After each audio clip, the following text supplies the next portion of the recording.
So we are on live. Assalamu alaikum, ladies and gentlemen from around the world. I'm Rahman Masoom inviting you to this special and exclusive interview with our candidate, District 9, Congressional candidate for District 9 of New Jersey. Ladies and gentlemen, let me introduce my guest. First of all, Billy Prempeh. He's running for Congressional seat District 9. Welcome to this live, brother. Rahman, it's good to be with you again. I think the last time you and I spoke was, Yeah. I think 2021 was the last time. You absolutely. So first of all, I know you were running actually out of time, and also let me begin with how is the campaign going on, brother? The campaign's going very well. We've spent a lot of time, especially in my home city of Patterson, talking with the people in Patterson, Passaic. We did really well in Bergen County. We won on election day after the vote by mails came in. We were down by about 1,100 in 2022 in Bergen, but overall we ended with 44% in 2022. This year, though, with the passing of the late congressman, he was 87 years old when he Yes. passed. We now have a vacancy in the 9th district. The Democrat Party has selected Nellie Poe to be the candidate to replace Bill Pascrell. Hmm. This was without a single vote. You know, we had a candidate that was running in our primary, the mayor of Prospect Park, Mohammed Karula. Yep. He was running. He got about 8,000 votes. I think that he should have been the candidate to represent the party, especially considering that there were 8,000 people that voted for him. With Nellie, it was less than 100 people, purely by the decision of the campaign chairman at the end of the day for all three counties. They laid it on her, but we had a debate. She did horrible during the debate. She couldn't defend any of her positions. And I was actually a little bit disappointed. I thought she was going to be a lot more polished, especially for someone who's been in politics for well over 27 years. But that wasn't the case. Our message is still resonating very strong. And with a lot of the Democrats that we're talking to, many of them are not happy with the decision to choose her, but also a lot of people are not happy with the decision that the Democratic Party nationally has done in choosing Kamala Harris to represent them over Joe Biden. I mean, national and international perspective. What do the voters say to you about Kamala Harris in terms of when they deal with the particularly Middle East and so on? They think that she's going to do a terrible job. They see that she's bought and paid for by several organizations and by several countries. What she wants to do is continue to send money to finance wars overseas, and I don't want to do that. As a veteran, I've already dealt with a lot of this nonsense. I've seen several people in the military lose their lives and even get hurt fighting in another man's war. I think our country needs peace. I think the world needs peace. And when President Trump was in the White House, there was no chaos going on in Palestine or chaos going on in Ukraine. North Korea was not trying to mess with us. Nobody messed with the United States when President Trump was in the White House. It was the first time in my entire life, and I'm 35 years old, Fatin, where go for go. 4 years, the United States did not have any conflicts. And as soon as Joe Biden got into the White House, Russia invades. As soon as Joe Biden gets in, within October 7th, you had the attack that happened in Israel as well, too. And they keep throwing money at the problem. They keep giving money for more bombs and for more war, but they're not doing anything diplomatically. When President Trump was in the White House, he was able to bring peace to the Middle East with UAE and Israel. And I think that a lot of these problems that our country, I mean, that our world is dealing with can be handled diplomatically and politically. I don't think that we need to go and drop bombs indiscriminately, let alone the fact that my generation and the next generation are financing this. Whenever our government spends money on war, we have to pay that back in interest. And if this ever Yep. kicks off into a World War III scenario, it's our children that are going to have to die and fight these wars. So I don't want these wars to continue. I want diplomacy and peace. So as you know that I'm actually Bangladesh, American Bangladeshi, and also a Muslim. So definitely war on Gaza and particularly all the conflicts and wars. I mean, going on around the world is a very vital and important. I mean, for us, obviously. So do you believe that if President Trump takes office or he, I mean, gets through, the war, particularly in the Middle East, will stop? Which is, I see that the Michiganders there resonated about what President Trump said because and they're very very I mean like they're very keen to vote for Trump and completely different scenarios right now. And it's surprisingly in among the Muslim population in Michigan, eight going for Kamala Harris, 60% they're going for President Trump. Would you believe that?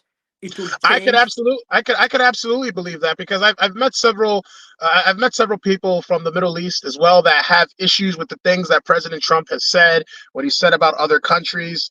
But when it really comes down to safety, keeping the community safe and keeping the world at peace, people are looking at what the man can do for his job, not necessarily for what he says. And the bottom line is this: when he was in the White House, none of these things were happening, right? Even with the what I think is a very big thing that he did is UAE, the UAE, Israel and Egypt, for example, had beef for many, many years. Jordan and Israel had beef for many, many years, and they were able to resolve their problems diplomatically. After many years of throwing rockets at each other, they were able to resolve it diplomatically, and now they're working together. The same with UAE working hand in hand with Israel. They were able to do it together. But when you have an administration like Joe Biden, who's indiscriminately sending billions of dollars overseas to foreign countries, eventually that money finds its way into the hands of terrorists.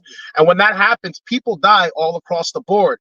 Christians, Jews, Muslims, atheists, people all across the board will suffer from this. And if World War II or if World War III was ever going to happen, it would be only because the rest of the world sees how weak the leadership in the United States is, and they know we wouldn't do anything to stop it. The United States has weapons. We have one of the strongest militaries in the world. But I think what makes our military so proficient is the fact that we don't necessarily have to go to war. And President Trump showed that. Under the Obama administration, he expanded the drone wars when he said he was going to bring about peace. He completely destroyed Libya, destroyed Somalia, destroyed Afghanistan, destroyed Syria, destroyed all these countries in the Middle East, and no peace came of it. As soon as President Trump got into the White House, they eliminated ISIS within a matter of months. They secured the area. They brought peace to that land. As soon as he leaves, now the chaos returns. So I think we need to vote for someone that understands what our military can do, what our country can do, and showing people that we already have the means of going to war is more than enough to prevent a war long term. One of the key questions that I ask so many, young generations, the new voters of in our areas, and they're very resonated about Republican Party and Trump, and about you too. What is the main reason you think that they're very resonating? To about Republican Party, particularly on President Trump, despite of having, lots of problems, the chaos that we have heard. So I'll tell you this. So me, I'm 35 years old. I'm a young man. My parents are immigrants. They came from Ghana. They came 1984. They brought 14 other relatives into this country. Every single one of them came in here legally. Imagine being a young man and your parents came to the country because your parents come to the country because they want to have the American dream. They want our country to prosper. And then while this is happening, our government is spending billions of dollars everywhere else except for on its own people. So if you're a young man, it's going to be, or a young man or young woman, it's going to be close to impossible for you to buy a home. Many of them are drowning in student loan debt that they may never ever pay off. The cost of living is going up. The cost of energy and gas is going up as well too.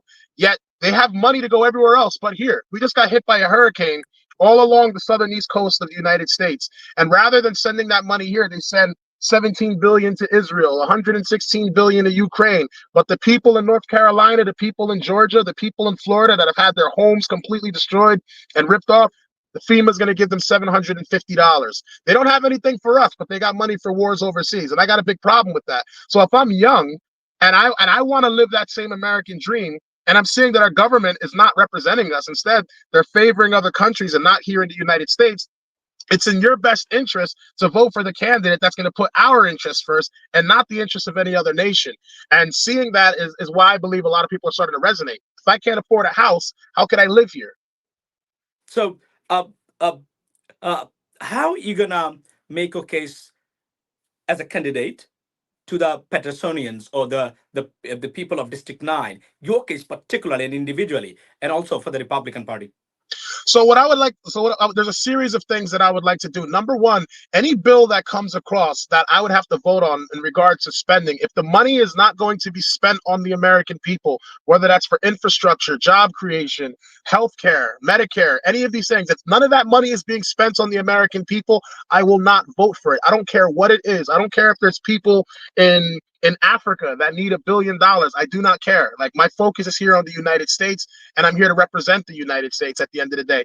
Secondly, our country doesn't have too much job opportunity. A lot of our jobs have moved overseas. President Trump would like to bring the tariff system back so we can put more money in our pockets and stop paying so much in income tax. I want to piggyback off that with a program that I call the Revive America Plan. And what the Revive America Plan would do is it'll take areas like Patterson, Newark, Irvington, Canton, Ohio, Detroit, Michigan, areas where there used to be manufacturing powerhouses. These buildings are no longer being used. These jobs are no longer there because the taxes that we must pay to do business in the United States make it unsustainable. So I would like to create opportunity zones where businesses will be able to repurchase these buildings, renovate them, and hire people within the community to do so.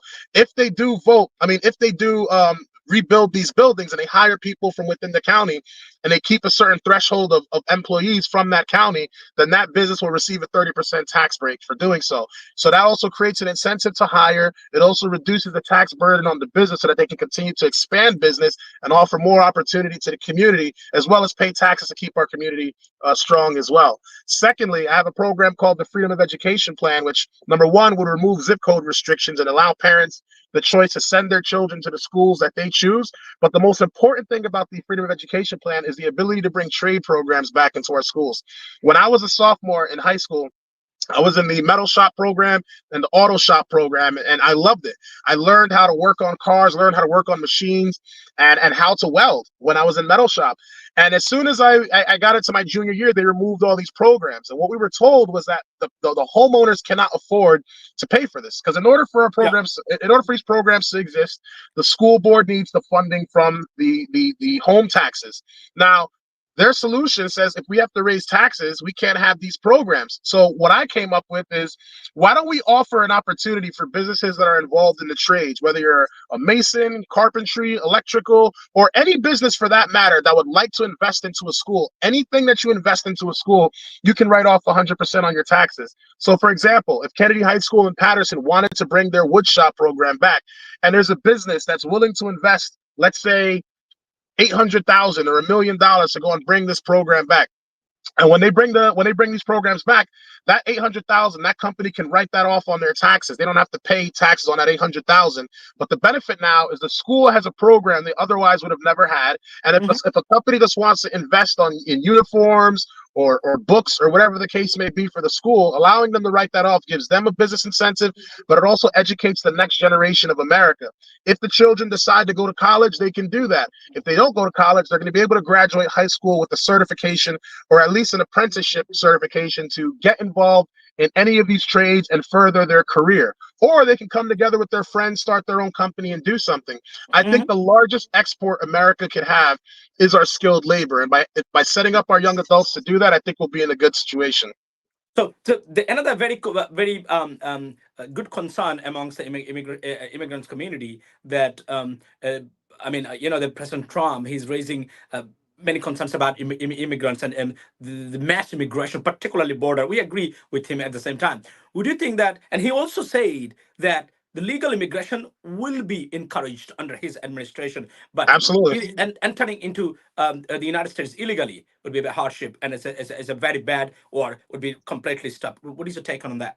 I'm 100% in support of that. Because in 2021, I went to the southern border myself to go and see just how bad it was. You see the pictures, you see the videos on Yeah. social media, but when I went out there and I saw firsthand the amount of women and children that are being sexually assaulted and sexually trafficked at the southern border is insane, right? These people are being sold the dream that if you come to the United States, the land of milk and honey, will pay for everything. They have to make these dangerous journeys across Mexico and across our southern border to come in, where they're going to be taken advantage of by these people that are bringing them into the country. On top of that, we, the taxpayers, are paying for this. So we're spending Right. For the past 3 years, our government has been spending $151 billion to deal with this program. While children are struggling and starving in our streets, our roads are dirty, our communities are falling apart, our hospitals don't have the resources that they need, but they have $151 billion for people that came into our country illegally. Number one, they do not respect our laws. My family, they respect the laws of this nation. They came in here the right way. They became citizens the right way. All 14 of them came in here the right way. My family was in poverty in Africa as well, too. So regardless of what anyone else is going through, if I were to come into anyone else's country illegally, hop their fence, and break through their border, I'm either going to get shot or I'm going to get thrown in jail. But in the United States, we give you a plane ticket to fly to New York, or a ticket to take the train from Sea Caucus, or move you all the way out to Colorado or Michigan. So I have an issue with that. There is a one audience. He's from Saudi. He's asking you that would President Trump implement dictatorship under his presidency in the United States? He doesn't need to implement a dictatorship. And I think that's all scaremongering that a lot of people say. He doesn't need to do a dictatorship. A lot of the things that need to get accomplished can be done through executive order or through the writ of Congress at the end of the day. When people say that Trump is going to be a dictator, this is all scaremongering to tell you to go and vote for Kamala Harris. And I would ask those same people, what exactly is Kamala Harris going to do? She's already said that she's willing to have taxpayers, American taxpayers, pay for transgender surgeries of prison inmates. I don't want my tax dollars paying for someone to change their sex surgery, especially when you've committed a crime. That's not my responsibility. And as a Christian, I do not support any of the LGBT. So I don't want my money going to that. Number two, she wants to increase the capital gains tax over 45%. There's a lot of people in this country that don't intend on being middle class or being poor for long. They want upward trajectory. They want to be able to become rich. And if you're going to put a cap on investments, you're going to stifle growth and you're going to stifle business. This is the same things that communists do.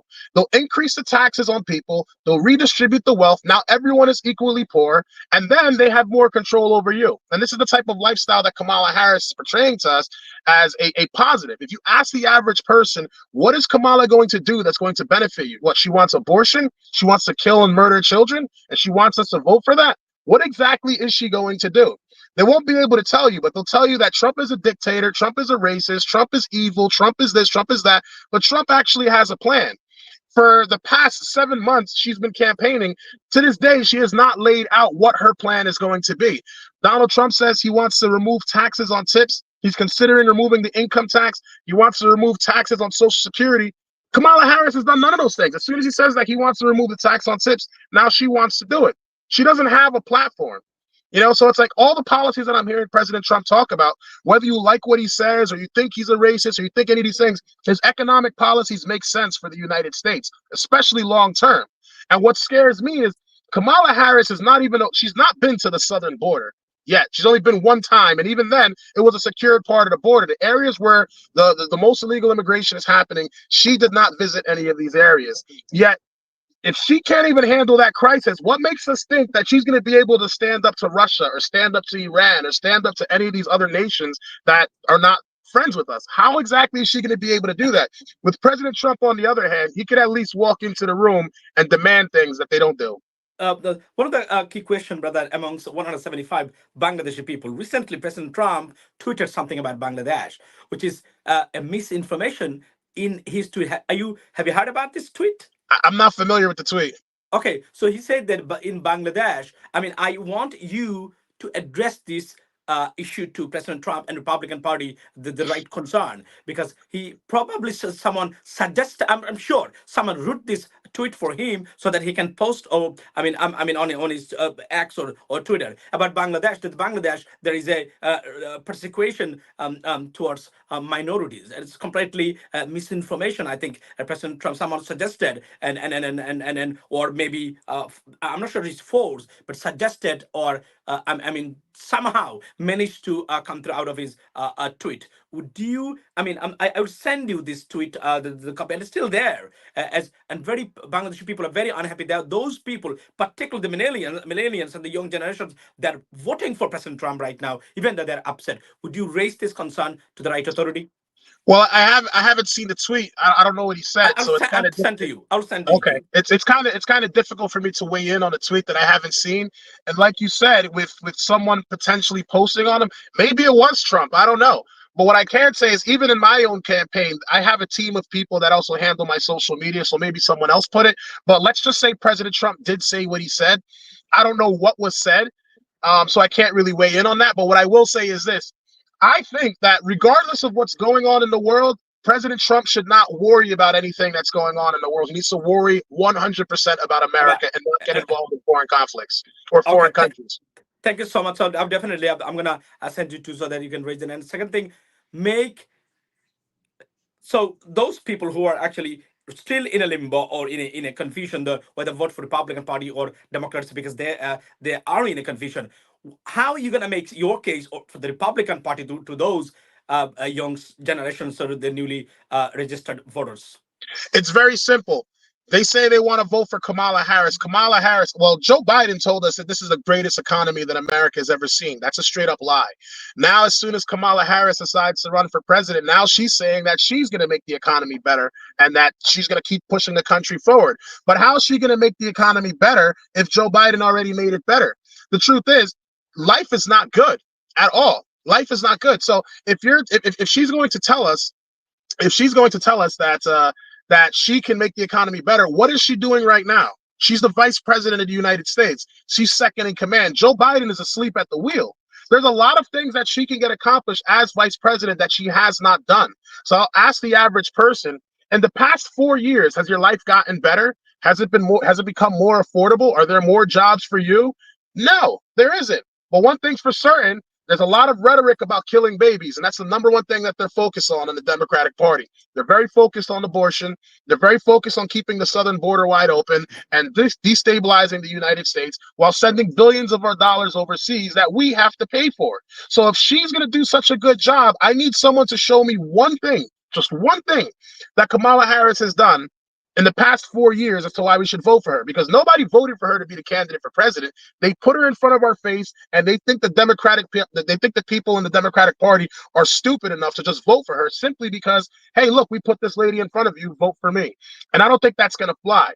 If you can't explain to me what she's done economically to help our country, to help secure our border, to help keep our country safe, to help stop wars that are going on overseas, then I'll agree with you. But no one has been able to show anything. So therefore, I don't think that anybody should be voting for Kamala Harris right now. Oh, my brother, thank you so much. Next time when I bring you and put you through, on my channel, I would see, and I want to see, and we want to see you as the Congressman of District 9 of New Yes, Jersey. sir. And good luck for your campaign. And I strongly believe that the District 9, they need a change. And they will definitely go for this much needed change. And this 35 years of, young age, and also a veteran. And I think the people wouldn't, the new generation particularly wouldn't hesitate to vote for you. And we will see a real change in District 9. Good luck, brother. And thank you so much for joining within a seriously Thank you stipulated so time. much, brother. Thank you God so bless, brother. much. Always a Yeah. pleasure. See you next. So, yep. Thank you. Take care. Ladies and gentlemen, আসসালামু আলাইকুম। আপনারা দেখলেন আমি যাকে interview করলাম, উনি হচ্ছে Congressional অর্থাৎ কংগ্রেসম্যান পদপ্রার্থী বাংলাতে যদি বলি আমি, এবং উনি district 9, and he's trying his hard for last 2 times, and he's nominated by and liked by President Donald Trump and from the Republican Party. But in District 9 we need a change, by the way, because it's been a long time going on for Democratic Party. And Congressman Bill Prempeh, and I know him, I interviewed him as well regarding Bangladesh at least 5-6 years ago. So he died, and as a result there is a vacancy, and he's from Republican Party. আমি মনে করি যে উনি সে খুবই ভালো chance আছে তার এই মুহূর্তে। এবার বিশেষ করে যেহেতু নতুন জেনারেশন তারা রিপাবলিকান পার্টির প্রতি ঝুঁকছেন because of the war and stuff like that.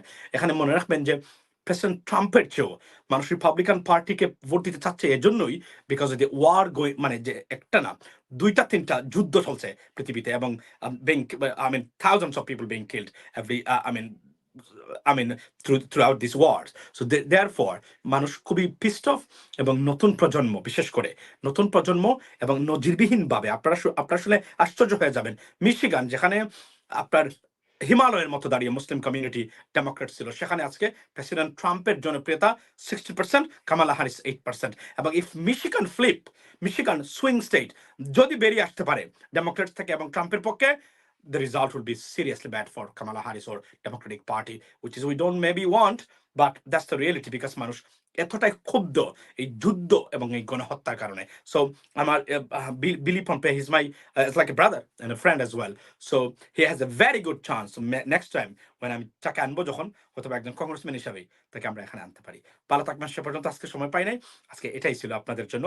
এবং আজকে বলে রাখি এখন পর্যন্ত যে আর্লি ভোটিং চলছে, এই আর্লি ভোটিং এর রেজাল্ট হলো, বলে দিই আপনাদেরকে, এখন পর্যন্ত the sign is from YouGov poll এবং New York Times and also CNN, Kamala Harris is ahead of President Donald Trump. অর্থাৎ এখন পর্যন্ত যে 66 মিলিয়ন পিপল, অর্থাৎ 40% people already they voted already, early vote যেটা আমরা বলি।